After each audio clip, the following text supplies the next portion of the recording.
హైదరాబాద్ లో కన్సల్టేషన్ మరియు 3,500 రూపాయల colour Doppler test Avis hospitals లో ఉచితంగా పొందండి. నమస్తే, వెల్కమ్ టు సుమన్ టీవీ. నేను మీ సుమన్ టీవీ ఉషా. కోల్కతా ఇన్సిడెంట్ గత కొద్ది రోజులుగా ఈ న్యూస్కి సంబంధించి మనం చాలా వీడియోస్ చేశాము అండ్ దాంతోపాటు కొంత ఇన్ఫర్మేషన్ ఎప్పటికప్పుడు తెలుసుకుంటూనే ఉన్నాము.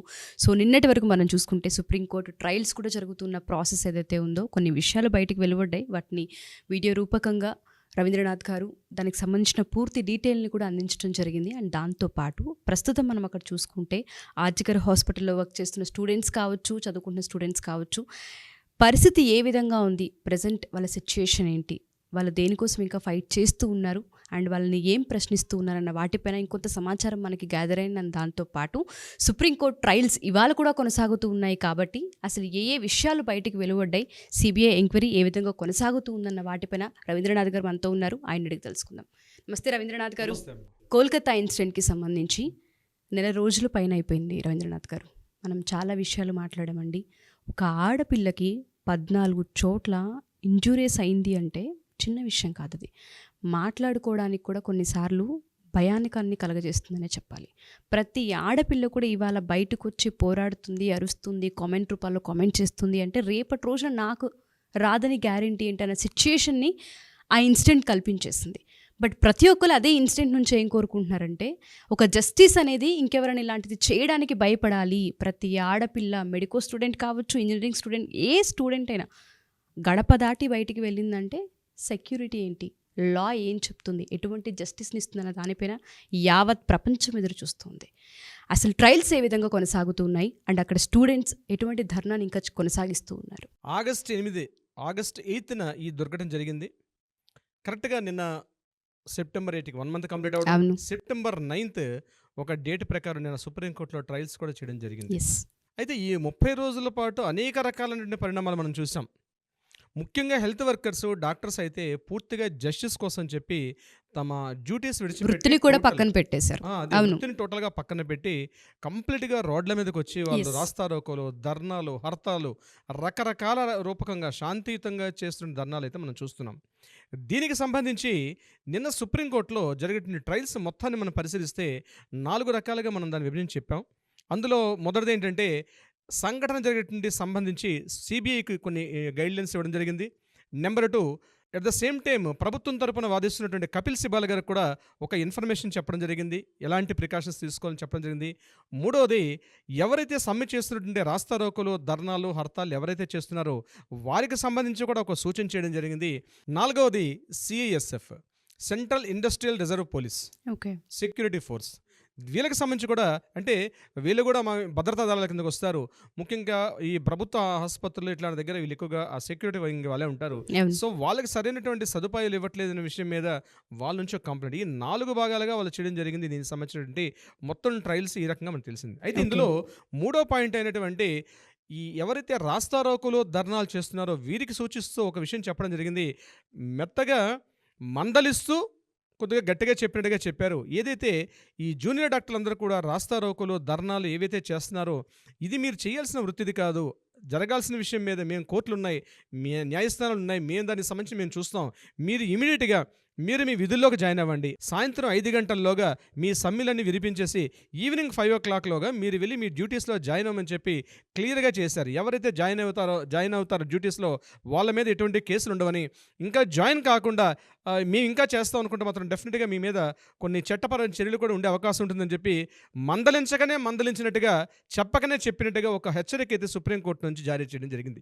నిన్న ముఖ్యంగా రాస్తారోకోలు, ధర్నాలు చేస్తున్నట్టు జూనియర్ డాక్టర్ సంబంధించి. అయితే ఈ విషయాన్ని బయటకు వచ్చినటువంటి ఎవరైతే విన్నటువంటి బయట నిరసనకారులు, హర్తాలు చేస్తున్న వాళ్ళు మాత్రం సుప్రీంకోర్టు ఇచ్చిన తీర్పు మీద కొంత మాత్రం డిఫైన్ చేస్తున్నారు. వాళ్ళు ఇది కరెక్ట్ కాదు, ఎందుకంటే మాకు జస్టిస్ రావాలి, 30 రోజులైంది కానీ మమ్మల్ని డ్యూటీల్లోకి చెప్పడం కరెక్ట్ కాదు, మా ధర్నాలు, రాస్తారోకోలు, నిరసన తెలపడం మా యొక్క ప్రాథమిక హక్కు. సో జరిగిన యాజిటేషన్ మాకు అక్కడ సెక్యూరిటీ పాయింట్ ఆఫ్ వ్యూ చాలా అంటే లోపించింది, ఫెసిలిటీస్ మాకు అక్కడ జరుగుతున్నాయి కాబట్టి మేము చేస్తామని చెప్పి వీళ్ళు నిన్న సాయంత్రం ఒక ప్రెస్ నోట్ రిలీజ్ చేశారు. దానికి తగ్గట్టుగానే ఈరోజు మధ్యాహ్నం అక్కడ స్వస్థ భవన్ అని చెప్పి ఏదైతే వెస్ట్ బెంగాల్లో హెల్త్ డిపార్ట్మెంట్కి సంబంధించిన స్వస్థ భవన్ దగ్గర చాలామంది, వేలాది మంది గుమ్ముగూడి ఈరోజు అక్కడ ప్రొటెస్ట్ చేయడం కూడా జరిగింది. దీనికి సంబంధించి మమతా బెనర్జీ గవర్నమెంట్ కూడా తను కూడా కూడా మమతా బెనర్జీ గారు కూడా ఒక నోట్ రిలీజ్ చేశారు, ఆవిడ ప్రెస్ నోట్ కూడా రిలీజ్ చేశారు మమతా బెనర్జీ గారు. తను కూడా చెప్పింది ఏంటంటే మీరు ఇమీడియట్గా మీ విధుల్లో జాయిన్ అవ్వండి, ఎందుకంటే మీ డ్యూటీ చేయాల్సింది మీరు హాస్పిటల్ వైద్య సేవలు అందించడం, మీరు ధర్నాలు చేయడం కాదు, అది సుప్రీంకోర్టు చూసుకుంటుంది, మేము కూడా మీకు మద్దతు ఇస్తాం, మేము మీకు శాంతియుతంగా చేస్తున్నారు, ఒప్పుకుంటాం మిమ్మల్ని, వీలైతే మీ నిరసనకారుల నుంచి ఎవరైనా ఒక 3-4 రండి, రిప్రజెంటేషన్తో రండి, మనం కూర్చొని చర్చలు జరుపుదాం అని చెప్పి ఆఫ్టర్ 30 days తర్వాత సుప్రీంకోర్టు ఇచ్చిన హెసిటేషన్ తర్వాత ఈ విషయం మమతా బెనర్జీ గారు ముందే చేస్తుంటే బాగుండేది, కానీ చేయకుండా ఈరోజు అట్లీస్ట్ ఒక 3 members మీరు ముందుకు రాగలిగితే మేము ఒక కమిటీ వేసుకుంటూ మనం చర్చిద్దాం, మీ యొక్క సమస్యలు కానీ ఏదైనా సరే మనం చేద్దామని చెప్పి మమతా బెనర్జీ గారు ఈరోజు ఇనిషియేటివ్ తీసుకున్నారా, ఒక స్టెప్ ముందుకు వచ్చారు దీనికి సంబంధించి. అయినప్పటికీ కూడా వాళ్ళు మేము ఈరోజు ఈవినింగ్ 5 o'clock మేము జాయిన్ అయ్యాము, మేము మాత్రం నిరసన చేస్తాం, మేము యథావిధిగా మా యొక్క ఏదైతే ఉందో మా యొక్క డిమాండ్స్ 3 డిమాండ్స్ వాళ్ళు చెప్తున్నారు. నెంబర్ 1 విక్టిమ్స్కి విక్టిమ్ ఎవరైతే ఉన్నారో ఆమెకి న్యాయం జరగాలి. నెంబర్ 2 ఎవరైతే నిందితుడు ఉన్నాడో నిందితుడు ఇమీడియట్గా శిక్ష అనేది ఇమీడియట్గా జరగాలి. మూడవది మమతా బెనర్జీ రాజీనామా చేయాలి. Not only Mamata Banerjee, CP రాజీనామా చేయాలి. ఎవరైతే డిఎం ఈ health department heads of department ఎవరైతే ఉంటారో వాళ్ళు కూడా రాజీనామా చేయాలని ఒకే ఒక కారణాలతోటి ఈ 3 డిమాండ్స్తో మేము ఉన్నాం. కాబట్టి ఈ 3 డిమాండ్స్ మాకు నెరవేరలేదు కాబట్టి మా నిరసనలు ఇట్లనే మేము చేస్తామని చెప్పి ఈరోజు వాళ్ళు ఎక్కడంటే బల్గారియా నుంచి శ్యామ్ బజారు, లాల్ బజార్లో పోలీస్ హెడ్ క్వార్టర్స్ ఉన్న place, exactly Lal Bazar central ఉంటుంది, అంటే ఇది సెంట్రల్ కోల్కతాలో ఉంటుంది. అక్కడ వీళ్ళందరూ కలిసి ప్రొటెస్ట్ చేస్తున్నారు, ధర్నాలు. Total health workers, medicos, non medical staff, teaching staff, medico teaching staff అందరూ కూడా వచ్చి ప్రొటెస్ట్ చేయడం అన్నది నిజంగా ఈరోజు వెస్ట్ బెంగాల్లో మాత్రం వాతావరణం చూస్తుంటే డెఫినెట్గా మాత్రం కొంత అలజడిగా ఉన్నట్టుంది. నిన్న సుప్రీంకోర్టు తీర్పును కూడా వాళ్ళు ధిక్కరించే విధంగా కనిపిస్తున్నారు.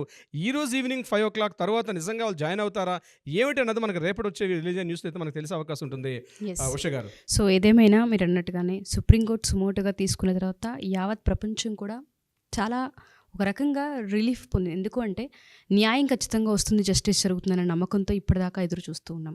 ఏదైతే జస్టిస్ కావాలని కోరుకుంటూ ఉన్నారో ప్రొటెస్టర్స్ ఎవరైతే ఉన్నారో అక్కడ మూడింటిపైన వాళ్ళు గట్టిగా కూర్చున్నారు, సంకల్పించుకున్నారని మీరు చెప్తూ ఉన్నారు. మమతా బెనర్జీ గారి రిజైన్ కావచ్చు, లేదు అంటే మెడికోకి సంబంధించిన ఎవరైతే హెడ్స్ ఉంటారో హెల్త్ డిపార్ట్మెంట్ వాళ్ళకి సంబంధించిన రాజీనామాలు కావచ్చు, అండ్ దాంతోపాటు ఎవరైతే అసలు ఈ ఇన్సిడెంట్కి సంబంధించి ఎవరైతే పాల్పడ్డారో వాళ్ళకి శిక్ష ఏదైతే పడాలని కోరుకుంటున్నారో దానికి సంబంధించి కావచ్చు, వీటన్నింటికి సంబంధించి అందరితో పాటు మనం కూడా దాని గురించే ఎదురు చూస్తూ ఉన్నాము.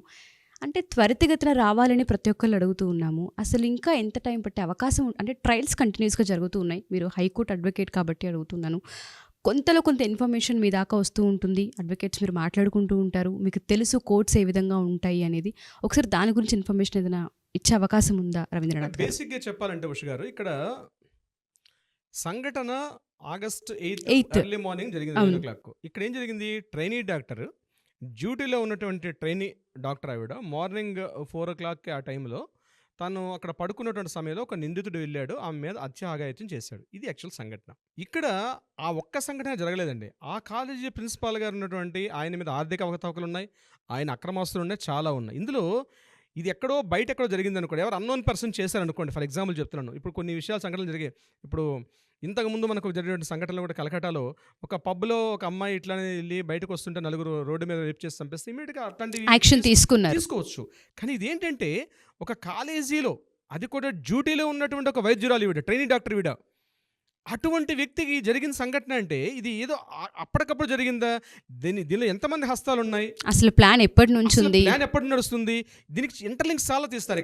అసలు ఆ అమ్మాయిని అటాక్ చేయడానికి గల మెయిన్ కారణం ఏంటి? ఏదో ఇప్పుడు అన్నోన్ పర్సన్ వచ్చాడు, జరిగింది సమ్ రేప్ అండ్ మర్డర్, అయితే పలానా పర్సన్ కనిపిస్తున్నాడు కాబట్టి అక్యూజ్ చేస్తారు, ట్రయల్స్ అవుతే డిస్కషన్ జడ్జిమెంట్ ఇచ్చేయచ్చు. బట్ ఈ కేసు అట్లాంటి కేసు కాదు. ఎందుకంటే మెడికల్ కాలేజీలో షీఈ్ స్టూడెంట్, సంజయ్ రాయ్ ఎవడు అదే కాలేజీలో ఇతను ఉన్నటువంటి సివిక్ వాలంటీర్, అదే కాలేజీ బయట ఇతను వర్క్ చేస్తున్నాడు. ఈ కాలేజీలో ప్రిన్సిపాల్ గారు మీద కొన్ని ఆర్థిక అభియోగాలు కావచ్చు, లేకపోతే హ్యూమన్ ట్రాఫికింగ్, ఇల్లీగల్ కి సంబంధించిన కొన్ని ఆరోపణలు కూడా ఉన్నాయి, ట్రాఫికింగ్, ఇట్లా చాలా అభియోగాలు ఉన్నాయి. సో ఈ అమ్మాయి మీద ఏదో జరిగిందంటే ఏదో రేప్ చేసి చంపేశాడు, ఏదో సెక్షన్ 64 and 103 అన్నట్టు చెప్పే పరిస్థితి కాదు ఇది. దీని వెనకాల చాలా హిడెన్స్ ఉన్నాయని తెలిసి వాళ్ళు ఎందుకు సస్పెక్ట్ చేస్తున్నారు. అందువల్ల నేనేమనుకుంటే బీయింగ్ అన్ అడ్వకేట్గా మీరు అడిగారు కాబట్టి చెప్తున్నాను, ఇది ఏదో ఓవర్ నైట్ టక్కన మార్నింగ్ వేసేసి జడ్జిమెంట్ అయిపోయింది కాబట్టి దిస్ ఇస్ అక్యూజ్డ్కి ఇమీడియట్గా ఒక లైఫ్ డెత్ లేకపోతే డెత్ సెంటెన్స్ ఇవ్వడం, లేకపోతే లైఫ్ టైం ఇంప్రిజ్మెంట్ ఇవ్వడం అనేది ఇన్స్టెంట్గా ఇచ్చే పరిస్థితి కాదు ఇది ఇక్కడ. ఎందుకంటే దీనిలో ఇది ఇన్సిడెంట్ డిఫరెంట్గా చూడాలి. ఎగ్జాక్ట్లీ అమ్మాయికి విక్టిమ్ విషయం జరిగింది, ఆ అమ్మాయి మీద రేప్ అండ్ మర్డర్ జరిగింది, ఎగ్జాక్ట్లీ కరెక్టే. కానీ దీని మీద ఇంకా ఎవరు ప్రధాన స్థానంలో ఉన్నాయి? ఈ ఇంట్రాగేషన్ పనిలో సిబిఐ వ్యవస్థ పనిచేస్తుంది. అందుకే సుప్రీంకోర్టు సుమోటోగా తీసుకుంది, హైకోర్టు ఇందులో ఇన్వాల్వ్మెంట్ అయింది. చాలా ఇష్యూస్ ఒక డిపార్ట్మెంటు, ఒక దర్యాప్తు సంస్థలు పూర్తి స్థాయిలో దర్యాప్తు చేస్తున్నాయి. కాబట్టి మనకు అనిపిస్తుంది, ఇది లేమన్గా కామన్ మ్యాన్గా మనకు అనిపిస్తుంది, తొందరగా జస్టిస్ వస్తే అయిపోతుంది. It's true. కానీ ఈ సంఘటన మిగిలిన సంఘటనలతో పోల్చి మనం చూడలేం. It's a different situation. అందుకని ఈరోజు హెల్త్ వర్కర్స్ ఈరోజు ఇంతమంది రోడ్ల మీదకి వచ్చి ధర్నాలు రాస్తారు. 30 రోజుల నుంచి యాజిటేషన్. నాట్ ఓన్లీ ఇండియా ఒక్కడే కాదండి, ఈరోజు వెస్ట్ బెంగాల్ ఇష్యూ కాదు, టోటల్గా వరల్డ్ వైడ్ మోర్ దాన్ 25 కంట్రీస్లో 130 సిటీస్లో జరుగుతున్నటువంటి యాజిటేషన్. ఈరోజు సందీప్ ఘోష్ మీద కూడా మనకి ఇంటర్నేషనల్ ఒక న్యూస్ కూడా రావడం జరిగింది. ఇంతకుముందు మనం ప్రీవియస్ వీడియోలో దాన్ని మనం షేర్ చేసుకోవడం కూడా జరిగింది. అయితే ఇంత కాంప్లికేటెడ్గా ఉన్న ఇష్యూ కాబట్టి జడ్జిమెంట్ డెఫినెట్గా వస్తుంది. ఎక్యూజ్డ్ ఎవరైతే ఉన్నారో అతను ఖచ్చితంగా మనకి ఏదైతే మన భారతీయ న్యాయ సంహిత శిక్షల ప్రకారం ఖచ్చితంగా శిక్షిస్తారు. కానీ తొందరగా రావాలని కోరుకున్నప్పుడు కూడా ఇది కాంప్లికేటెడ్గా, ఇది రకరకాల ముడులు ఉన్నాయి కాబట్టి ఇది ఎంత తొందరగా ఇన్వెస్టిగేషన్, ఇంట్రాగేషన్ ఆఫీసర్స్ ఎలా రిలీజ్ చేస్తారు. బట్ హెడ్స్ ఆఫ్ ఏంటంటే మన న్యాయ వ్యవస్థ మాత్రం 100% చాలా పవర్ఫుల్. మిగిలిన దేశాలతో పోలిస్తే ఇది కానీ అనుకుంటా మనం తొందర రావాలని, కానీ మన న్యాయ వ్యవస్థ లేటైనా మంచి న్యాయం ఇస్తుంది. ఎందుకంటే సుమోటోగా సుప్రీంకోర్టు తీసుకోవడంలోనే దీన్ని మనం క్లియర్గా చెప్పొచ్చు, న్యాయ వ్యవస్థ జ్యుడిషియరీ ఇంకా బ్రతికే ఉంది. కొన్ని సంఘటనలు, ఈ 30 రోజులు జరిగిన సంఘటనలు చూస్తే న్యాయ వ్యవస్థ, జ్యుడిషియరీ వ్యవస్థ ఎలాంటి ఇనిషియేటివ్ తీసుకుంది, ఎలాంటి స్టెప్స్ని తీసుకుని ముందుకు వస్తున్నారని చెప్పడం కొన్ని సంఘటనలు కూడా జరిగినాయి దీనికి సంబంధించి. ట్రూ. సో మీరు అన్నట్టుగానే న్యాయస్థానం త్వరగా తీర్పునివ్వాలని, మీరు అన్నట్టుగానే వెనకైతే ఎవరైతే ఉన్నారో వాళ్ళందరి పేర్లు త్వరగానే బయటికి రావాలని కోరుకుందాం. థ్యాంక్ యూ రవీంద్రనాథ్ గారు. ఎప్పటికప్పుడు అప్డేట్ని వాచ్ చేస్తూ అసలు ఏం జరుగుతుందన్న కథనాలు కావచ్చు, లేదంటే అక్కడికి సంబంధించిన ట్రయల్స్ కావచ్చు, వీటన్నిటిని ఎప్పటికప్పుడు ఆడియన్స్కి అందజేస్తున్నా మీకు స్పెషల్ థ్యాంక్స్ అండి. థ్యాంక్ యూ సో మచ్ అమ్మా.